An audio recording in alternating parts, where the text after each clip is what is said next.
पश्यत अथ 10वां अध्याय। अब भगवत श्रीमद् भगवत गीता के विभूति योग नाम के 10वें अध्याय को प्रारंभ कर रहे हैं। 10वें अध्याय का नाम विभूति योग है। जिस अध्याय का जो नाम रहता है उस अध्याय में उन्हीं विचारों को साइंटिफिक सिद्धांत से, अध्यात्म विज्ञान की दृष्टि से श्री कृष्ण ने समझाया। जो निरा शब्द बोध नहीं है, ये प्रत्यक्ष दर्शन युक्त विवेक बोध है। विभूति किसे कहते हैं? एकस्यानेक भावो विभूति। जिस एक में ही अनेकों के बराबर शक्ति होती है उसका नाम विभूति है। जब हम डिक्शनरी को देखते हैं, शब्दकोश को देखते हैं, तो उसमें 3 शब्द हमें मिलते हैं: भूति, विभूति, विशेष विभूति। भूति कहते हैं शक्ति प्रभाव या ऐश्वर्य को। तो कुछ न कुछ शक्ति प्रभाव और ऐश्वर्य हम हर एक में रहता है, पर हमारे से ज्यादा शक्ति प्रभाव ऐश्वर्य जिसमें रहता है वो विभूति है, और सबसे अधिक शक्ति प्रभाव और ऐश्वर्य जिसमें रहता है वो विशेष विभूति है। तात्पर्य ये है अध्यात्म तत्व समझाने से कि विशेष विभूति ये भगवान या अवतार को कहते हैं, विभूति ये संतों को कहते हैं, और भूति ये भक्तों को कहते हैं। यानी भक्ति ही भूति है, संत ही विभूति है, और अवतार ही विशेष विभूति है। विशेष विभूति होने के लिए शरीरधारी मानव में 6 शक्तियां एक साथ इकट्ठी होना चाहिए। ज्ञान, विज्ञान, वैराग, धर्म, श्री और विजय, ये 6 गुण या 6 शक्तियां, 6 प्रभाव जिस एक ही शरीरधारी मानव में एक साथ इकट्ठे हो जाते हैं उसे अध्यात्म शास्त्र ने भगवान या अवतार, परंतु ये शरीरधारी मानव को ही कहा है। ज्ञान, विज्ञान, वैराग, धर्म, श्री, विजयेर भगो धुर्वैश्वर्य संपन्नो योगी च भगवान स्मृता। सारे संसार को चलाने की योग्यता, कुशलता और सामर्थ्य इन 6 गुणों के अंतर्गत आती है। परंतु दूसरी बात यह है कि ये ज्ञान दृष्टि से 6 भाग हैं, कर्म दृष्टि से भी अवतार यानी विशेष विभूति में 6 भाग रहते हैं। उत्पत्तिम प्रलयम चैव भूतानाम गतिम गतिम वेत्ति विद्याम विद्या च सावाच्यो भगवान इति। इस संपूर्ण सृष्टि की उत्पत्ति कैसे होती है और संपूर्ण सृष्टि का विलय कहाँ और कैसे होता है। उत्पत्तिम प्रलयम चैव, ये उत्पत्ति और लय और पालन, ये त्रिगुणों की कार्य स्वरूपणी लीला को जो जानता है। भूतानाम गतिम गतिम, पृथ्वी जल अग्नि वायु आकाश, इन 5 महाभूतों में प्राकृतिक परिवर्तन कैसे होते हैं त्रिगुणात्मक प्रेरणा शक्ति से, ये 5 महाभूतों की गति अगति जो जानता। वेति विद्याम विद्या च, विद्या किसे कहते हैं, अविद्या किसे कहते हैं, इसका पूरा वास्तविक ज्ञान जिसको रहता है सावाच्यो भगवानिति। इसलिए 10वें अध्याय का नाम विभूति योग है। विभूति योग में श्री कृष्ण समझाना शुरू करते हैं। श्री भगवान बोले, सुनो फिर मैं बताता हूं, पुनः सुनो महाबाहु मेरे परम वाक्य। हितार्थ कहता हूं मैं तुमको भक्त जान के, मेरा जन्म नहीं जाने महर्षि और देवता, क्योंकि महर्षि और देवों का मैं ही कारण आदि हूं। अनादि सबका स्वामी जो अजन्मा मुझे लखे, मनुष्यों में वही ज्ञानी पापों में सब मुक्त सो। इन 3 श्लोकों का ऐसा ये है कि कृष्ण जी कहते हैं भूया भूय एव महाबाहु सुनो में परम बचा। फिर से सुनो, मैं तुम्हें श्रेष्ठ बात बतला रहा हूं। ये फिर से सुनो को क्या मतलब है? जो दूसरे अध्याय में सुनाया था अगर ठीक से न समझे हो तो फिर से समझो। जो तीसरे चौथे अध्याय में बतलाया था वो ठीक से समझ में नहीं आया तो फिर से समझ लो। जब तक कोई बात ठीक से समझ में नहीं आती है तब तक फिर से सुनाना पड़ती है। इसलिए 14वें अध्याय में भी यही कृष्ण ने कहा कि फिर से सुनो महाबाहु मेरे परम वाक्य, पुनः सुनो महाबाहु इत्यादि। फिर 18वें अध्याय में कहा गुह्यों का सार फिर मेरे सुन ले श्रेष्ठ वाक्य, प्रिय है तू मुझे इससे कहता हूं कल्याण की। परंतु अर्जुन जब तक ठीक नहीं समझा तब तक अर्जुन ने भी यही कहा कि खोल के वो आत्मयोग और विभूति जनार्दन, फिर कहो प्यासा हूं मैं विज्ञान अमृतपान का। आशा यह है कि जब तक कोई बात ठीक ठीक से समझ में न आवे तब तक उस विषय को नहीं छोड़ना चाहिए, पूरा समझ के ही छोड़ना चाहिए, क्योंकि उसको बार बार क्यों ना समझना पड़े। संत तुलसीदास ने अपनी पूर्व कथा बतलाई थी कि श्रोता वक्ता ज्ञान निधि कथा राम की गूढ़, किमि जानो में जीव जड़ कलिमल ग्रसत विमूढ़। जब मुझे अज्ञान था तब मैं जीव तो जरूर था, पर जड़ अज्ञान को कहते हैं और चैतन्य ज्ञान को कहते हैं। तथापि कही गुरु 12 समझ परी कछमति अनुसारा, भाषाबद्ध करो में सोई मेरे मन प्रबोध जैसोई। मेरे गुरु ने मुझे बार बार समझाया, पर मेरी बुद्धि में जितनी ग्राह्य शक्ति थी उतना मैं समझ सका, वही मैं रामायण में भाषांतरित करके समझा रहा हूं।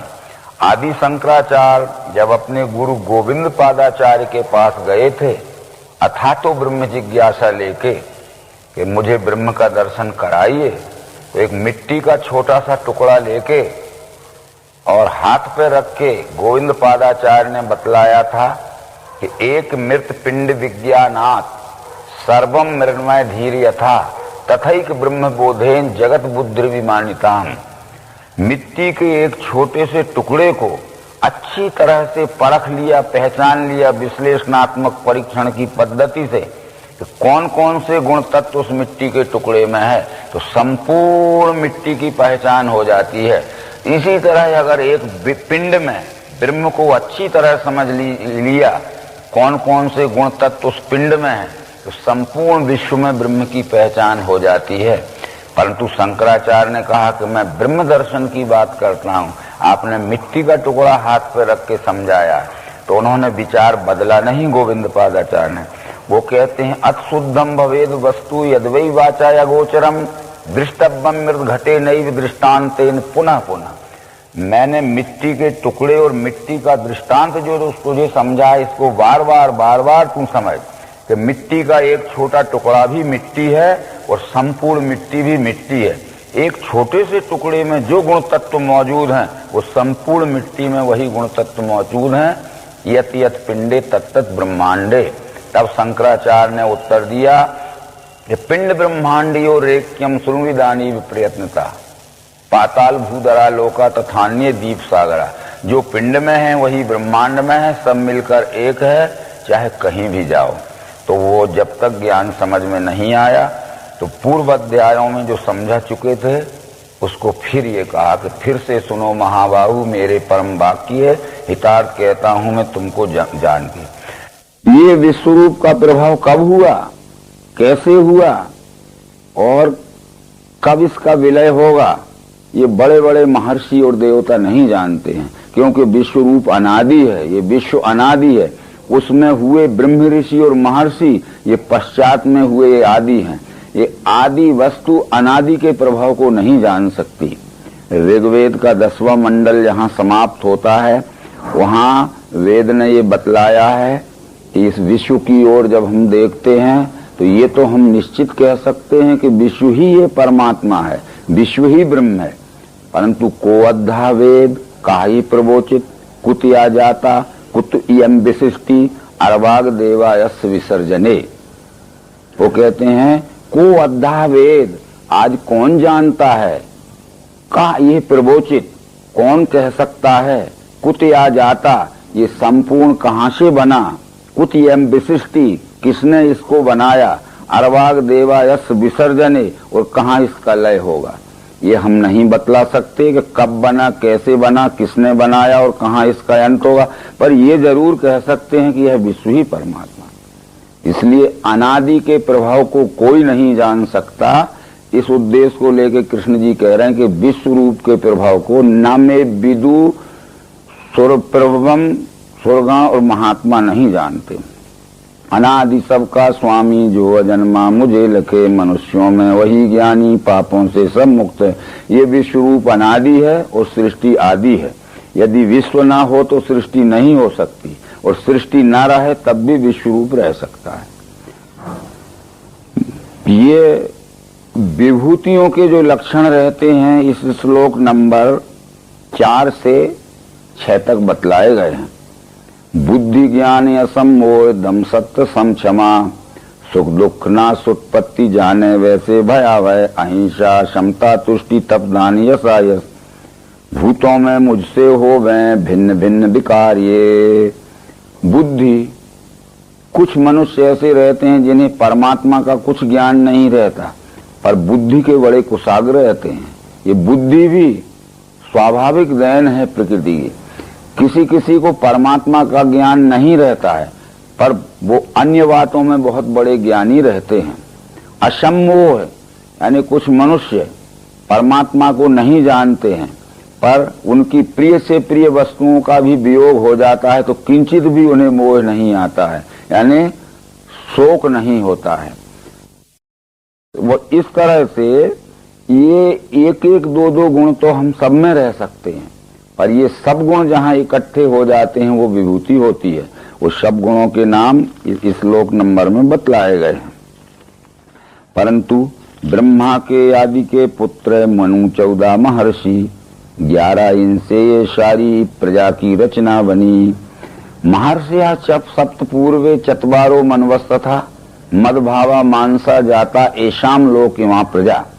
अभी तक हम सब लोग ये मानते हैं कि सृष्टि ब्रह्मा ने बनाई है, परंतु भगवत गीता के 10वें अध्याय में यही निर्णय हो जाता है कि अहम सर्वस्व प्रभवा मत्ता सर्वम प्रवर्तते इति मत्वा भजन्ते माम बुधा भाव समन्विता। सबका उत्पादक मैं, ये विश्व रूप में ही सब उत्पन्न होता है, विश्व में ही सब रहता है और अंत में विश्व में ही सब विलय हो जाता है। इस विश्व रूप का नाम ही ब्रह्म या परमात्मा है। ये वेद मंत्रों में कहा गया है, यतो व इमानि भूतानि जायन्ते एन जातानि जीवन्ति यत् प्रियन्तभिशंति तत् ब्रह्म इति तत् विजिज्ञासस्व। जहाँ से यह सब सृष्टि का उद्भव होता है, जिसमें ये सब सृष्टि रहती है और अंत में जिसमें यह सब सृष्टि विलय हो जाती है, तत् ब्रह्म इति, उसका नाम ब्रह्म है, उसको जान लेना जरूरी है। तो ये परमात्मा ने सृष्टि बनाई, परमात्मा से सृष्टि बनी कि ब्रह्मा से सृष्टि बनी? ब्रह्मा ने सृष्टि नहीं बनाई है, विश्व अंतर्गत सृष्टि की बिगड़ी हुई व्यवस्था को सुचारू रूप से ब्रह्मा ने संभाला है।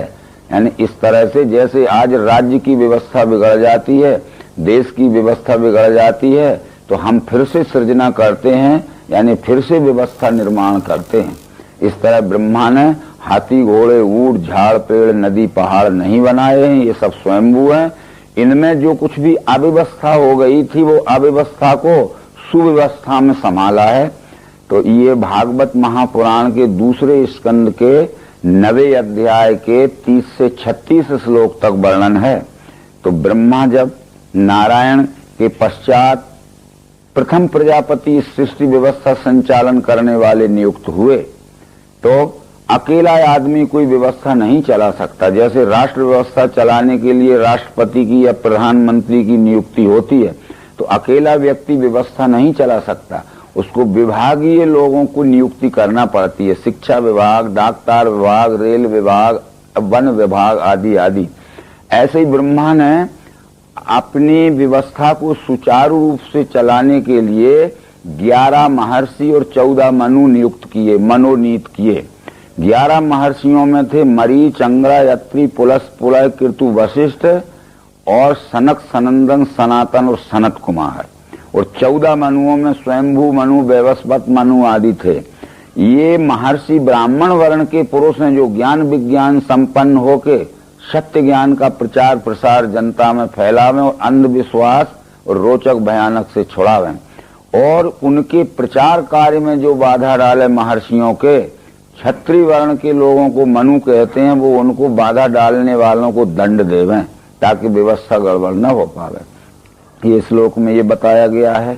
तो इससे ये निश्चित है कि ब्रह्मा ने सृष्टि की रचना नहीं की है, सृष्टि के अंतर्गत बिगड़ी हुई व्यवस्था को सुचारू रूप से संभाला है। विभूति योग भी मेरा जो जाने, दिव्य चक्षु से वो ज्ञानी पूर्ण होता है, इसमें संदेह है नहीं। ये विभूति और ये दिव्य दृष्टि योग को जो तात्विक दृष्टि से समझता है उसे ही पूर्ण ज्ञानी कहते हैं। तो वो समझने के लिए योग्यता होना चाहिए मनुष्य में, योग्यतावान समझ सकता है। तो इन दो श्लोकों में ये समझाया गया है कि चित्त से प्रेम से मेरे मिलके बोध वे करें, संतोष से सदा मेरे गावें गुण रमा करें। ऐसे सदैव युक्तों को प्रेम से भजते हुए वो बुद्धि योग देता हूँ, जिससे वो मुझ में मिलें। उनका कल्याण करने को बुद्धि में स्थिर बैठ के तेजस्वी ज्ञान ज्योति से करता हूँ भ्रम दूर मैं। ये 5 बातें आप अच्छी तरह से समझ लीजिए। चित्त लगा हुआ होना चाहिए। हम सबका चित्त परमात्मा प्राप्ति में लगा है, पर चित्त तो लगा है, पर प्रेम होना चाहिए। हमारे में आप में प्रेम नहीं है, तो चित्त अकेला लगाने से क्या है? चित्त भी लगा हो, प्रेम भी हो, परंतु चित्त भी लगा है, प्रेम भी है, परंतु वर्षों में अगर एक आध बार मिल गए, रास्ता क्रॉस करते समय आमने सामने हो गए तो उनका नमस्कार भैया, उनका नमस्कार, चले गए। सप्ताह में, अर्ध सप्ताह में या एक पक्ष में मिलजुल के नहीं बैठते हैं। चित्त लगा हो, प्रेम हो और ज्ञान परस्पर बढ़ाने के लिए मिलजुल के बैठते हो, और बैठते हैं तो इधर उधर की सांसारिक चर्चाएं न करके परमात्मा संबंधी ही ये सब चर्चाएं करें और एक दूसरे के विचारों को एक दूसरे ग्रहण करें और धारण करें। चित्त लगा हो, प्रेम हो, मिलजुल के बैठते हो तो परमात्मा संबंधी ही चर्चा करें और फिर आपस में खींचातानी ना करके एक दूसरे के विचारों से एक दूसरे रमें यानी धारण करें। ये 5 बातें अगर हम में हो जाती हैं तो ऐसे सदैव युक्तों को प्रेम से भजते हुए ये 5 बातों से जो युक्त हैं तो उनकी बुद्धि में मैं ज्ञान का प्रकाश बन के बैठ जाता हूँ। उनका कल्याण करने को बुद्धि में स्थिर बैठ के तेजस्वी ज्ञान ज्योति से करता हूँ भ्रम दूर में। ये बातें हमारे में आना चाहिए। अवश्य ही परमात्मा दर्शन की अनुभूति हमारे अंतःकरण में प्रकाशित हो जाएगी, परंतु हमारा अंतःकरण उस योग्य नहीं है तो प्रकाश प्रकाशित नहीं हो सकता। सबका उत्पादक में मेरे में सब हो रहा, यह जाने मुझे से मैं भाव से दृढ़ बुद्धि के। अब यहाँ कृष्ण जी वही कह रहे हैं कि सबका उत्पादक में अहम सर्वस्व प्रभा। ये विश्वरूप में ही सब उत्पन्न हो रहा है और विश्वरूप में ही सब रह रहा है और विश्वरूप में ही सब विलय हो रहा है।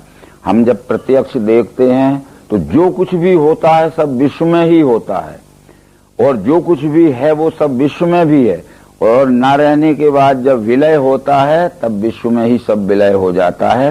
ये उत्पत्ति, स्थिति और लय ये विश्व में ही होती है, क्योंकि भागवत महापुराण के 12वें स्कंद में श्री कृष्ण ने अपने प्रिय मित्र उद्धव को समझाया।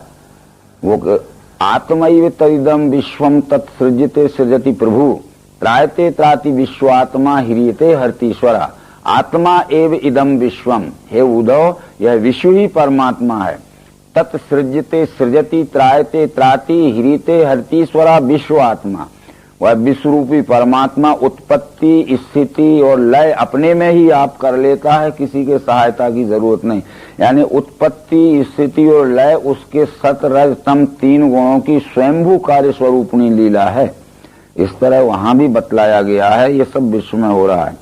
परंतु आगे अर्जुन ये समझ के कहता है, अर्जुन बोला परम ब्रह्म परम धाम अत्यंत सुचि आप हैं, आदिदेव अजिस्थाई दिव्य पुरुष व्यापक। यह सर्व ऋषि तुमको और देव ऋषि नारद असित देवल व्यास कहें जो तुमने कहा।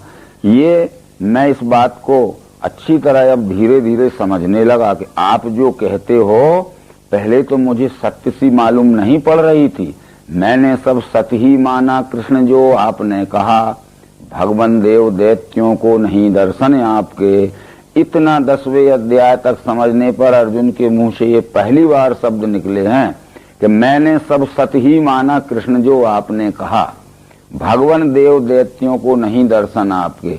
आप ये बार बार कहते थे कि चाहे कोई विद्वान हो, चाहे कोई देव हो, चाहे कोई बड़ा भारी महात्मा क्यों ना हो, जब तक दिव्य चक्षु प्राप्त ना होंगे तब तक परमात्मा दर्शन नहीं हो सकता। तो मुझे भी ये आकलन होने लगा है कि कितना ही बड़ा विद्वान हो, कितना ही बड़ा पढ़ा लिखा हो, परंतु बिना दिव्य चक्षु के परमात्मा दर्शन नहीं हो सकता है। तो ये मैंने सब सत्य ही माना। कृष्ण जो आपने कहा, भगवान देव दैत्यों को नहीं दर्शन आपकी, परंतु एक बात मैं जानना चाहता हूँ कि जिन विभूतियों से व्यापा है विश्व, आपने कहो वे मुझको सारी विभूति दिव्य आपकी। आप कहते हो कि मैं विभूति रूप से संपूर्ण विश्व में व्यापा हूँ, तो मुझे नाम गिना के तो बता दीजिए कि कौन कौन से विभूतियों के रूप में आप इस विराट विश्व में हो। है? तुमको चाहने वाला जानूं किस विधि कृष्ण में, मैं आपको जानना चाहता हूं, परंतु वो युक्ति बतलाइए जिस युक्ति से मैं आपको जान पहचान सकूं। ये बात अर्जुन के समझ में आ गई थी, क्योंकि 7वें अध्याय के पहले श्लोक में कृष्ण ने ये कहा था कि मन को एकाग्र करके मेरी बताई हुई युक्ति से मिलकर प्रारंभ से अंत तक जैसा मैं समझाऊंगा, उसी आश्रय से तू जब समझेगा तब संशय रहित और संपूर्ण मुझे जान सकता है। अभी तू मुझे जानता नहीं है। तो ये अर्जुन बराबर कह रहा है कि जिन विभूतियों से आपने संपूर्ण विश्व को व्याप लिया है, वो आप मुझे दिव्य विभूतियों को समझाओ। मैं जानना चाहता हूं, पर वो युक्ति क्या है जिस युक्ति के द्वारा मैं आपको जान पहचान सकूं। खोल के वो आत्मयोग और विभूति जनार्दन, फिर कहो प्यासा हूं मैं विज्ञान अमृत पान का। वो खुलासा बतलाइए आप। खुलासा का मतलब जो है, जो कहते हो उसको इतना स्पष्ट करके समझा दीजिए ताकि मुझे सरलता से समझ में आ जाए। इतना कहने के बाद अर्जुन के प्रश्न का उत्तर भगवान कृष्ण देते हैं। श्री भगवान बोले, कहता हूं सुनो मेरी श्रेष्ठ दिव्य विभूतिये, क्योंकि मेरे कुरुश्रेष्ठ अंत विस्तार का नहीं। मैं समझाता हूं, परंतु इस विश्व रूप के आदि अंत मध्य का विस्तार का कोई पता नहीं है, परंतु ये विश्व रूप कितना आदि अंत मध्य रहत विराट है, मुख्य मुख्य विभूतियों को बतला देता हूं ताकि उसके विराट स्वरूप का तुझे पता चल जाए। हे गुडाकेश, मैं आत्मा भूतों में सब हूँ रमा, मैं ही हूँ सब भूतों के आदि मध्यांत काल में। गुडाकेश अर्जुन का नाम है, इसलिए गुडाका कहते हैं नींद को, ईश कहते हैं स्वामी को। जो नींद को जीत कर, निद्रा को जीत कर अपने बस में कर लेता है, यानी जब चाहे जब सो सकता है, और नहीं सोना है तो नींद उसको जबरदस्ती आलस्य में नहीं सुला सकती। इसलिए अर्जुन का एक नाम गुडाकेश है। गुडाका यानी निद्रा, और ईश यानी स्वामी, निद्रा को जीतने वाला स्वामी। संपूर्ण चराचर सृष्टि में मैं ही रमा हूं, परंतु देख मैं मुझे बड़े बड़े स्वरूपों में पहले तू मुझे पहचान ले, फिर मैं छोटे छोटे स्वरूपों में भी अपनी पहचान कराऊंगा। पहले बड़े बड़े स्वरूपों में पहचानने के लिए आदित्यों में विष्णु में हूँ, ज्योतिन में अंशुमान, रवि नक्षत्रों में चंद्र में हूँ, मरुतों में मरीच में, वेदों में सामवेद, देवों में मैं ही इंद्र हूँ, मन हूँ इंद्रियों में, भूतों में मैं सुचेतना। जितने भी 12 आदित्य हैं, कश्यप अदिति के 12 पुत्र थे, उन्हें आदित्य कहते थे। वो सब इस विश्व के विराट स्वरूप में ही हैं, उससे अलग नहीं है। पर विष्णु नामक आदित्य मेरी विभूति है, और जितनी भी प्रकाशवान चीजें हैं वो सब इस विश्व के विराट स्वरूप में ही हैं। पर ये सूरज विभूति है, यानी सबसे अधिक प्रकाश धारण करने वाला है। और जितने भी नक्षत्र हैं ये सब विश्व विराट में ही है, परंतु चंद्रमा विभूति है। आगे जो भी बतलाया गया, मैं हूँ शंकर रुद्रों में, कुबेर धनवान में, और जितने भी 11 रुद्र हैं ये सब इस विश्व के विराट स्वरूप में ही है, विश्व से बाहर कोई नहीं है। पर पार्वती शंकर ये मेरी विभूति है। और कुबेर धनवान में, जितने भी धनवान हैं ये सब इसी विश्व में है, विश्व से बाहर कोई धनवान नहीं है, पर कुबेर विभूति है। कुबेर का अर्थ है कि ऐसे धनवान तो दुनिया में बहुत हैं, पर जनता के संकट में जिसका धन उपयोग में आता है उसे कुबेर कहते हैं।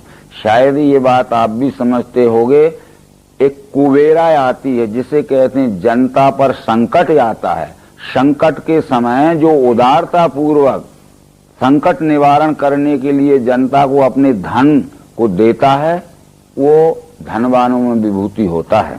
इस तरह से अग्नि में हूँ, वसुओं में, पर्वतों में, सुमेर में, जितने भी पहाड़ हैं और पहाड़ों में शिखर हैं, ये सब इस विश्व के ही विराट स्वरूप में है। परंतु सुमेरु नामक शिखर यानी चोटी, ये सबसे बड़ी चोटी है। हो सकता है उस समय जिसे हम आज माउंट एवरेस्ट कहते हैं, उस समय उसका नाम सुमेरु शिखर हो। तो बदलते रहते हैं नाम आज की दृष्टि से। परंतु स्कंद सेनानियों में, सरों में, समुद्र हूँ, जितने भी जलाशय हैं ये विश्व के विराट स्वरूप में ही हैं, परंतु समुद्र विभूति है। जितने भी सेनापति हैं वो स्कंद यानी पार्वती और शंकर का पुत्र कार्तिकेय, वो विभूति है। मैं हूँ भृगु, महर्षि भृगु में, जितने भी महर्षि हैं उनमें भृगु विभूति है। तो अब ये महर्षि बतलाते समय ये कहना पड़ेगा कि महर्षि किसे कहते हैं। इसकी व्याख्या पुराणों में आई है। यस्मा दृश्यन्तियो धीरा महांतम सर्वतो गुणे तस्मात् महर्षिया प्रोक्ता बुद्धि परम दर्शिना। यस्मा दृश्यन्तियो धीरा महांतम सर्वतो गुणे, जो बुद्धिवान संसार के सब गुणों में महानतम अवस्था प्राप्त कर लेता है, तस्मात् महर्षिया प्रोक्ता, इसलिए उसे गुरुकुल में महर्षि उपाधि मिलती है। बुद्धि परम दर्शिना, और उसने अपनी बुद्धि से परमात्म दर्शन भी कर लिया होता है। और राजनीति शास्त्र, समाज शास्त्र, अर्थशास्त्र, भूगर्भ शास्त्र, भूगोल शास्त्र, खगोल शास्त्र, सब शास्त्रों का जिसे ज्ञान रहता है, महानतम सर्वतो गुणे है और परमात्म दर्शन भी होता है। इसलिए सब महर्षि मेरे ही स्वरूप में हैं, परंतु भृगु विभूति है। ये बतलाने का कारण है। अश्वत्थ वृक्षों में, ऋषि में श्रेष्ठ नारद, और जितने भी झाड़ पेड़ हैं, आम जामुन नीमवादी के और अनेक प्रकार के झाड़ पेड़ हैं, ये सब विश्व के विराट स्वरूप में ही हैं, उससे अलग नहीं है। परंतु अश्वत्थ वृक्ष यानी पीपल का वृक्ष सब में विभूति है। परंतु इसके बाद भी वो कहते हैं ऋषि में श्रेष्ठ नारद, जितने भी ऋषि हैं ये सब विश्व के विराट स्वरूप में, परंतु देव ऋषि नारद विभूति। देव ऋषि नाम च नारदा, देव ऋषि नारद को इसलिए कहा है ऋषिन भावान यस्मात्ते तस्मात् देव ऋषिया स्मृता, यानी गुरुकुल में जो तीसरी श्रेणी की विद्या उत्तीर्ण करता है उसे देव ऋषि कहते हैं। गुरुकुल में जो चौथी श्रेणी की विद्या उत्तीर्ण करता है उसे महर्षि कहते हैं। गुरुकुल में जो पांचवी श्रेणी की विद्या उत्तीर्ण करता है उसे ब्रह्म ऋषि कहते हैं। और ये ऋषि और मुनि गुरुकुल के विद्यार्थी होते हैं। ऋषि इसलिए ऋषियो मंत्र दृष्टारा, मंत्र कहते हैं युक्ति को और दृष्टा कहते हैं देखने वाले को। ये देखने की युक्ति से इस विश्व रूप का दर्शन जिसने किया है वो ऋषि है, परंतु अभी उसका निश्चय पक्का नहीं हुआ है। तो निश्चय पक्का करने के लिए वो जो मनन अभ्यास या तप में लग गया है, वो तप में या मनन या अभ्यास में लगा हुआ व्यक्ति मुनि है। अभी समर्थ रामदास ने दासबोध में ये कहा है, युक्ति दृष्टांतें करुणी विचार सिद्धि करी मनी, या मनन जाने तो मुनि या साधक दशा सिद्धाची। यानी स्टूडेंट लाइफ से शिक्षक लाइफ में पहुंचने के लिए, यानी मुमुक्षु से सदगुरु अवस्था में पहुंचने के लिए, ये साधक अवस्था से सिद्धमय अवस्था में पहुंचने के लिए ये ऋषि यानी ज्ञान प्राप्त करना और मुनि यानी मनन के द्वारा ज्ञान पक्का करना। और मनन के द्वारा जिसका ज्ञान पक्का हो गया है वो तीसरी श्रेणी में पहुंचा हुआ देव ऋषि कहलाता। देव ऋषि इसलिए कहा है कि दिव्य नाम प्रकाश का है और ऋषि नाम जिसने इस संपूर्ण को देखा है उसका प्रकाश उसके अंतर्गत पक्का आ चुका। तब ये तीसरी श्रेणी का है। तो ये तीसरी श्रेणी में पहुंचा हुआ पहली और दूसरी श्रेणी के लोगों को शिक्षण दे सकता है। तब ये पुराण में कहा गया है ऋषिन भावान यस्मात्ते तस्मात् देव ऋषिया स्मृता, यानी जो ऋषियों और मुनियों को भी शिक्षण दे सकता है। तात्पर्य है कि वैदिक काल के जो गुरुकुल थे, जिन्हें आज हम यूनिवर्सिटी आदि कहते हैं, ये वैदिक काल के गुरुकुलों में देव ऋषि यह लोअर डिवीजन का टीचर होता था, निम्न श्रेणी का शिक्षक होता था। परंतु जो महर्षि होता था, चौथी श्रेणी में पहुंचा हुआ, ये अपर डिवीजन का टीचर होता था या लेक्चरर हो जाता था। परंतु जो ब्रह्म ऋषि होता था, ये लेक्चरर नहीं, ये फिर प्रदर्शन करता हो जाता था, यानी डिमॉन्स्ट्रेटर हो जाता था। इन ब्रह्म ऋषियों में जो श्रेष्ठ सीनियर ब्रह्म ऋषि रहते थे, ये उस समय शिक्षा सचिव, शिक्षा के उप सचिव, उप कुल सचिव, कुल शिक्षा के ये होते थे। अथवा इनमें भी जो कुछ और ऊंची श्रेणी में आ जाते थे, इनमें डायरेक्टर, डिप्टी डायरेक्टर आदि भी उस समय हो जाते थे। ये ब्रह्म ऋषि ही ये कहते थे, ये विभूति हो जाते थे। इससे आगे जो ब्रह्म ऋषियों में और आगे कुशलता प्राप्त होते थे, वो विभूति होते थे। विभूति का अर्थ है एकस्यानेक भावो विभूति, जो एक ही अनेकों के बराबर योग्यता रखता है। तो वैदिक काल के गुरुकुलों में ये विभूति उपकुलपति हो जाते थे, यानी वाइस चांसलर हो जाते थे। और ये 7वीं श्रेणी में पहुंचे हुए जो पुरुष रहते थे, वो संत होते थे। वैदिक काल के गुरुकुलों में संत ये कुलपति होते थे, चांसलर होते थे। अवतार ये गुरुकुलों का संस्थापक होता था। इसलिए धर्म संस्थापनार्थाय संभवामि युगे युगे, तो धर्म की संस्थापना, गुरुकुलों की संस्थापना अवतार करता था, और गुरुकुलों का संचालन ये कुलपति के रूप में संत करते थे। उनके सहायक उप कुलपति विभूति होते थे। बाकी सब शिक्षा सचिव, डिप्टी डायरेक्टर, अथवा ये डिप्टी रजिस्ट्रार आदि भी होते थे। ये सब उस समय होते थे। ये सब इस तरह वो कहते हैं। तो इसलिए ऋषि, मुनि, देव ऋषि, महर्षि, ब्रह्म ऋषि, ये सब 10वें अध्याय में आए हैं। भागवत पुराण में भी ये आया है। ऋषियों, मुनियों, देव ऋषि, महर्षि, मनवस तथा कलह सर्वे हरे रेव सब प्रजापति तथा। ऋषि, मुनि, देव ऋषि, महर्षि और ब्रह्म ऋषि ये विश्व रूप का कार्य चलाने के लिए विश्व रूप की गुण कला धारण करने वाली विभूतियां हैं। और सब प्रजापति तथा, और जो मनु लोग हैं, उनका कार्य चलाने के लिए उनके रक्षण करने वाले क्षत्रिय वर्ण के लोग हैं। ये सब बातें। अच्छा, अब आगे उच्च श्रवा मुझे जानो वस्त्रों में अमृतोद्भव, ऐरापत गजेंद्रों में, मनुष्यों में, नृपाल में। उच्च श्रवा मुझे जानो वस्त्रों में अमृतोद्भव। हमने ये पढ़ा कि जब समुद्र का मंथन किया था, उस वक्त उच्च श्रवा नाम का घोड़ा निकला था। जब समुद्र का मंथन किया था देवासुरों ने, तब ऐरापत नाम का हाथी निकला था। कामदेव नाम की गौ निकली थी। ये पानी का समुद्र मंथन नहीं किया था। विश्व में जब ऊंची ऊंची नस्ल के घोड़े, ऊंची नस्ल के गाय, ऊंची नस्ल के हाथी खोजने पड़े, तो उनकी प्रदर्शनी लगाई गई, बुलाए गए दूर दूर देश से। तो उच्च श्रवा, जो कि उच्च अरवा, जो ऊंची नस्ल का अरब देश का घोड़ा था, वो सबसे ऊंचा निकला। जैसे गायों को अगर आज हम मंथन करें, सब देशों की गायें बुलाएं, तो आज गायों में जर्सी गाय विभूति निकलेगी। परंतु वो विदेश से जब वायुयान से लाई जाएगी, तो हम कहेंगे आकाश से आई है जर्सी और धरती में उतरी है। तो आकाश में से नहीं आई, आकाश मार्ग से लाई गई है भारत में, और सबसे ऊंची नस्ल की।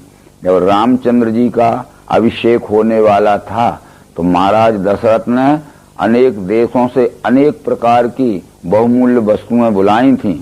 उसमें ये सब लिखा मिलता है कि चतुर्दंता समायातु ऐरावत कुलोद्भवम, जिसके 4 दांत होते हैं, जो सफेद रंग का होता है, जो ऐरापत के नस्ल में उत्पन्न हुआ हाथी भी बुलाया गया। श्याम रंग समायातु कामधेनु कुलोद्भवम, जिसका रंग श्याम होता है और जो खूब मनमाना दूध देती है। ऐसे कामधेनु नस्ल की गायें भी राम के तिलक उत्सव के समय बुलाई गई थी।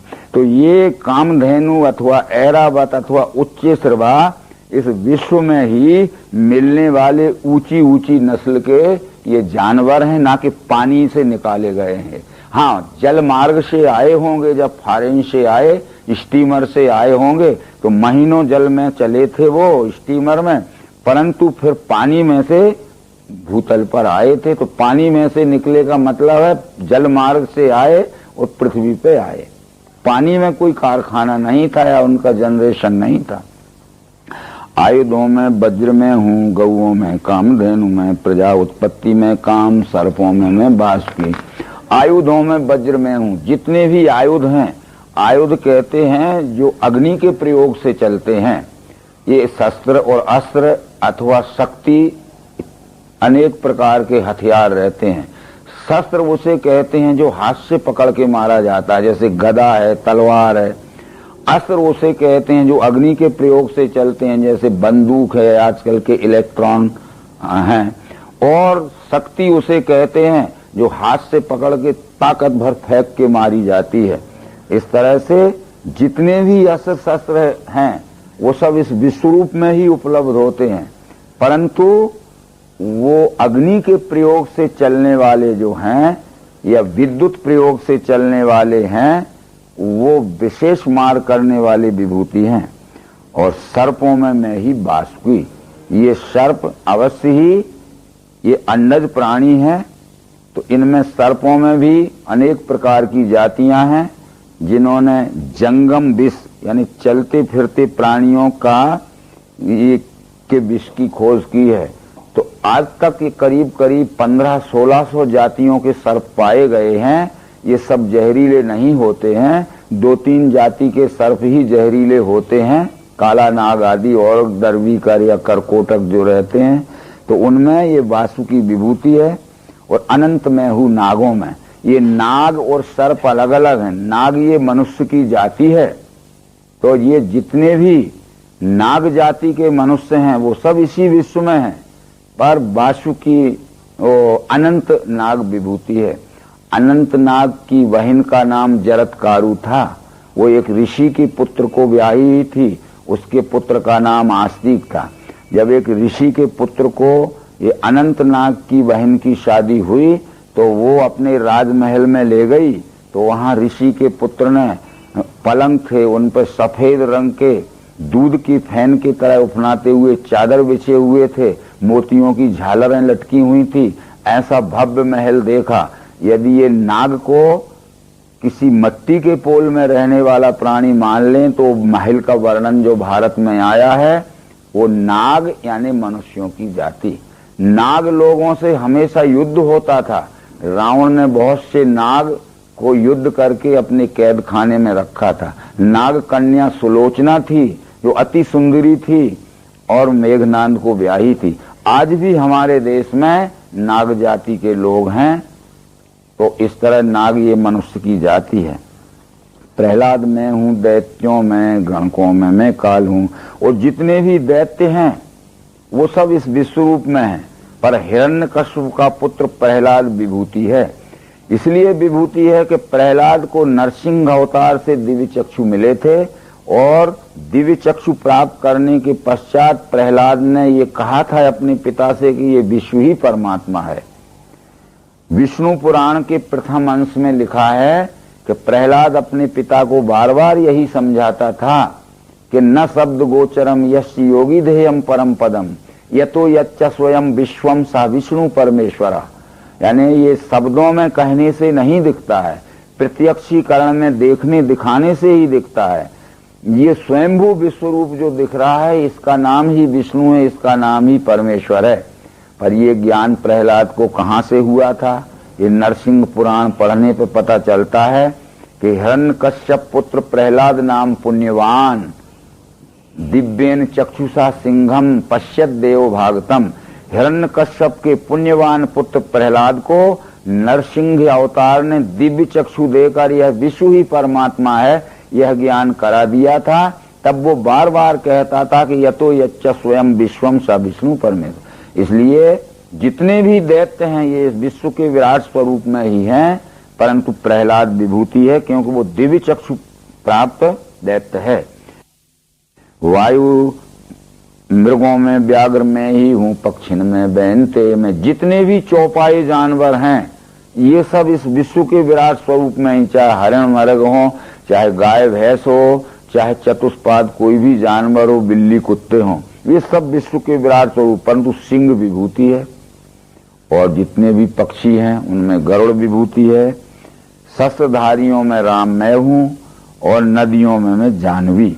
और जितनी भी नदियां हैं इस विश्व के विराट स्वरूप से कोई अलग नहीं है। ये बतलाने का ये कारण है कि विश्व कितना बड़ा आदि अंत मध्य रहित विराट है। इस विराट कहते हैं इसको कि जो अत्यंत बड़ा हो, जिससे बड़ा कुछ ना हो, जिसके आदि अंत मध्य का पता ना हो। ये विश्व के दिखने वाले विराट स्वरूप के आदि अंत मध्य का पता नहीं है, परंतु दिख रहा है। तो ये नदियों में मैं जाह्नवी कहने का ये मतलब था कि भागीरथ नाम के एक राजा हो गए हैं जो रामचंद्र जी की ही पूर्वज थे। भागीरथ के आजा ने गंगा की विशाल धारा पर्वतीय क्षेत्रों से बहती हुई ऊबड़ खाबड़ जगह में और गंगा सागर में, बंगाल समुद्र में गिरती थी। इतने बड़े जल की विशाल धारा का मनुष्यों को और उपजाऊ भूमि को कोई उपयोग नहीं हो रहा था। भागीरथ के राजा ने, आजा ने गंगा की विशाल धारा को बड़े नगरों के किनारे से और उपजाऊ भूमि में से कैनाल काट के निकालना चाहा। 70% कार्य भागीरथ के आजा ने पूरा कर दिया, उसका देह त्याग हो गया। भागीरथ के पिता ने उस ओर ज्यादा ध्यान नहीं दिया। जब पिता का राज्य शासन समाप्त हो गया और भागीरथ आया तो भागीरथ ने अपने आजा के अपूर्ण कार्य को पूरा करने के लिए, यानी गंगा की वह विशाल धारा नगरों में से और उपजाऊ भूमि में से बहाना चाहा। तो आगे चल के जाह्नव राजा की सीमा पड़ती थी। जाह्नव राजा ने उसे रोक दिया कि मेरे राज्य की सीमा में से ये जल की धारा नहीं बहाई जा सकती। वर्षों ये काम पड़ा रहा, परंतु जो हानि होती थी उनकी भूमि की और नगर हटाने की, वो हानि का हर्जाना भर के और भागीरथ ने उसमें से जाह्नव राजा की सीमा में से वो गंगा की धार आगे बहा दी। इसलिए उस समय से उसका नाम जाह्नवी पड़ा, यानी जाह्नव राजा की सीमा में से आगे बढ़ाई गई। फिर एक बात का हम विचार करें, श्रीमद् भागवत महापुराण हमारे यहाँ है। भागवत महापुराण के 9वें स्कंध में लिखा है कि भागीरथ से 14 पीढ़ी पूर्व में हरिश्चंद्र नाम के राजा हो गए हैं। ये हरिश्चंद्र की ही सगी संतान 14 पीढ़ी बाद भागीरथ हुआ है। जब विश्वामित्र का कर्ज चुकाने के लिए हरिश्चंद्र काशी में जाके बिक गए थे एक स्वपच के घर में, और उसने स्मशान पर कर वसूल की ड्यूटी लगा दी थी। तो दिन भर हरिश्चंद्र स्मशान पर टैक्स वसूल करता था और शाम को गंगा स्नान करके नगरी में आता था। तो भागीरथ से 14 पीढ़ी पहले हरिश्चंद्र नाम का राजा है जो कि काशी में गंगा स्नान करता था। तो भागीरथ 14 पीढ़ी बाद हुआ, तो ये कहाँ से गंगा ले आया, हमें ये पता लगाना चाहिए। यानी भागीरथ से 14 पीढ़ी पहले हरिश्चंद्र है। भागवत के 9वें स्कंद में पीढ़ी गिन के देख लेना। तो वो गंगा तो पहले से ही है। हम कहते गंगा लाया, माने वो अपूर्ण कार्य था उसके आजा का, वो उसने आगे बढ़ाया। जैसे आज एक थोड़ा सा विचार करेंगे कि इंदौर की जब बढ़ती हुई जनसंख्या थी, 2-3 लाख से 10 लाख से 15 लाख से 20 लाख 25 ट्यूबवेल लगाए गए, वहां के जो जल स्रोत थे वो काम जल पूर्ति नहीं कर सके। 3-4 मुख्यमंत्री बदल गए पर जल की समस्या हल नहीं हुई। उस समय जो चीफ मिनिस्टर प्रकाश चंद्र सेठी हुआ था, उसने केंद्र सरकार से परामर्श करके इंदौर की जल समस्या को हल किया। यानी 90-95 किलोमीटर दूर मंडलेश्वर में जो नर्मदा की धार बह रही है उसको बहा के इंदौर में ले गया। यानी नर्मदा इंदौर में प्रकाश चंद्र सेठी लाया। ऐसे ही ऊबड़ खाबड़ जगह से बहती हुई गंगा, जिसकी विशाल जलधारा का मनुष्यों को और उपजाऊ भूमि को कोई उपयोग नहीं हो रहा था, वो भागीरथ ने और भागीरथ के आजा ने उपजाऊ भूमि और बड़े बड़े नगरों में लाया ताकि जल की समस्या हल हो सके। ये सब बातें जब हम विचार पूर्वक देखते हैं, रामायण में गंगा उत्पत्ति की कथा थी, परंतु गीता प्रेस वालों ने उस कथा को निकाल दिया।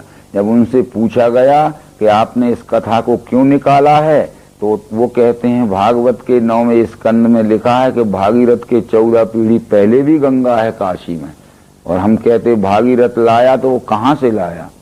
लाया मतलब गंगा तो थी ही, इधर उधर से उपजाऊ भूमि और नगरों में उसका प्रवाह लाया। जैसे आज भी हरिद्वार से ब्रिटिश सरकार ने शारदा नहर काट के सैकड़ों मील दूर बहा दी है उत्तर प्रदेश में, और जल का उपयोग हो रहा। आज भी नर्मदा, यहाँ जबलपुर के पास वर्गी बांध बन रहा, इंदिरा महासागर, वो करीब करीब 300 किलोमीटर दूर तक पानी जाएगा। वो नर्मदा विपरीत दिशा में बहाई जा रही है। ये सब बातें जो हैं विवेक दृष्टि से जब हम नहीं सोचते हैं तो उनका अनर्थ ही हो जाता है। आगे विद्याओं में ब्रह्म विद्यावादियों का सुवाद में जितनी भी विद्याएं हैं, इनमें ब्रह्म विद्या यानी ये विश्व ही परमात्मा है, यह प्रत्यक्ष दर्शन कराने वाला दिव्य चक्षु योग ही विभूति है। बाकी सब विद्याएं हमारा सामाजिक सांसारिक और पारिवारिक व्यवहार चलाने मात्र तक के लिए हैं। और स्त्रियों में कीर्ति लक्ष्मी में वाणी बुद्धि स्मृति धृति, और ये जितनी भी संसार में स्त्रियां हैं ये सब विश्व के विराट स्वरूप में ही हैं। परंतु जिन स्त्रियों में सद्गुण होते हैं, शांत स्वरूप की होती हैं, उत्तम वाणी बोलती हैं, जिनकी स्मृति अच्छी रहती है और जिनकी बुद्धि अच्छी रहती है, जो विवेक से काम करती हैं, वो स्त्रियां विभूति हैं। गायत्री में हूँ, छंदों में, बृहस्पति शाम वेद में। पहले ये कहा था कि चारों वेदों में सामवेद विभूति है, पर अब यहाँ कहते साम वेद में भी बृहद साम नाम के मंत्र विभूति हैं, क्योंकि बृहद साम नाम के मंत्रों में ये विश्व ही परमात्मा है, इसको अच्छी तरह समझा के बतलाया गया है। इसलिए वो बृहद शाम नाम के मंत्र शाम वेद में विभूति हैं। गायत्री में हूँ छंदों में। थोड़ा यहाँ समझाना जरूरी है। बहुत से लोग कहते हैं गायत्री एक देवता है, परंतु न वेद ने माना कि गायत्री देवता है, और न भगवान श्री कृष्ण भगवत गीता में मानते हैं कि गायत्री किसी देवता का नाम। गायत्री तो छंद का नाम है। गायत्री उस छंद का नाम इसलिए है, जब हम छांदोपनिषद देखते हैं तो उसमें ये पता चलता है गायत्री व इदम सर्वम भूतम यत् किंचिना। जितनी भी ये चराचर सृष्टि दिख रही है, ये 3 पद के छंद में गायन करके इसके स्वरूप को समझाया गया है। इदम सर्वम भूतम यत् किंचिना गायत्री, यानी 3 पद के छंदों में इस विश्व रूप परमात्मा को त्रिपुटी ज्ञान से गायन करके समझाया गया है, इसलिए छंद का नाम गायत्री है। जब हम ब्राह्मण और ऐत्रेय शतपथ आदि ग्रंथों को देखते हैं तो वो कहते हैं एतद अष्टाक्षरम गायत्री एकम पदम, यो गायत्री ब्रह्मैव ब्रह्म एव गायत्री, एतद अष्टाक्षरम गायत्री एकम पदम।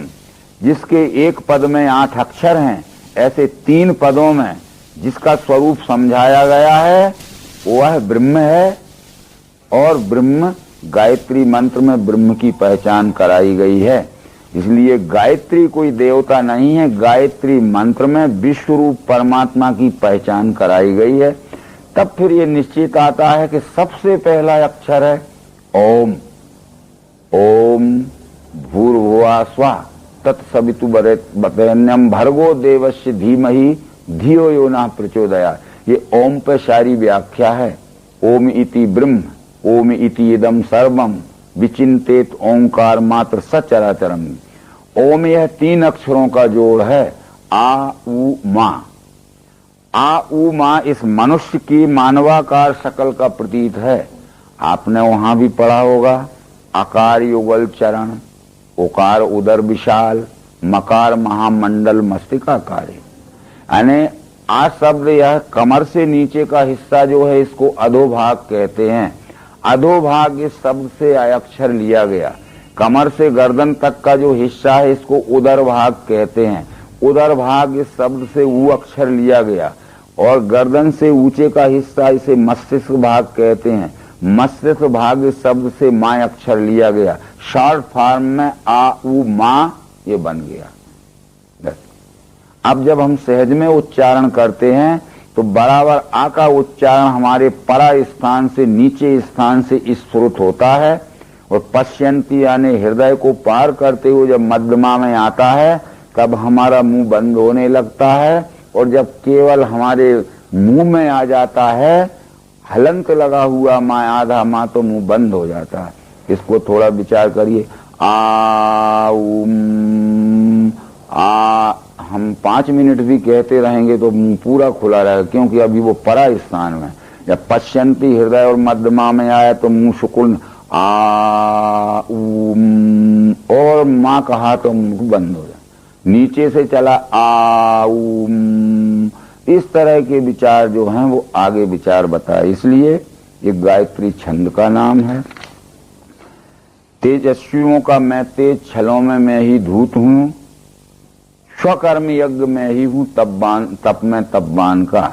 जितने भी सदाचारी पुरुष हैं उनका सदाचार मैं ही हूँ, क्योंकि सदाचार हमारे उस आचरण के तप को कहते हैं।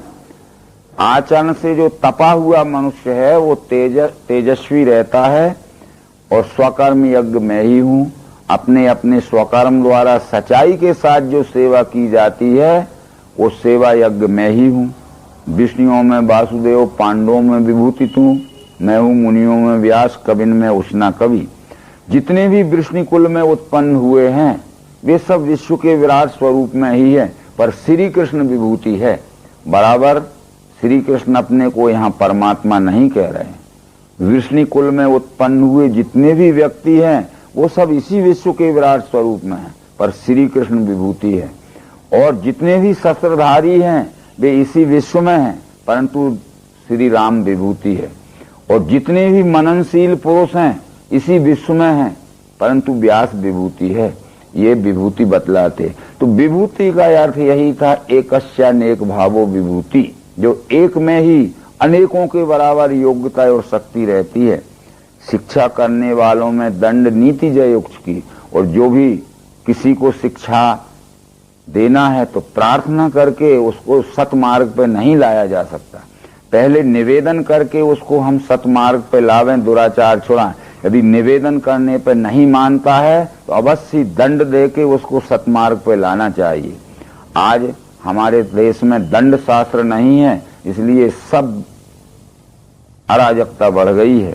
इसलिए किसी को सतमार्ग पे चलाना है तो दंड दे के ही उसको चलाना चाहिए, समझाने के प्रयत्न पे नहीं चलता है। तो मेरे बिना नहीं है वो जो चराचर भूत है, यच्चापि सर्वभूतानाम बीजम तदर्जुन न तदसि बना यश्याम मया भूतम चराचरम। ये इतना भी विश्व जो दिख रहा है ये सब विश्व रूप परमात्मा भी है। जितनी भी चराचर सृष्टि दिख रही है दूसरा कुछ नहीं है।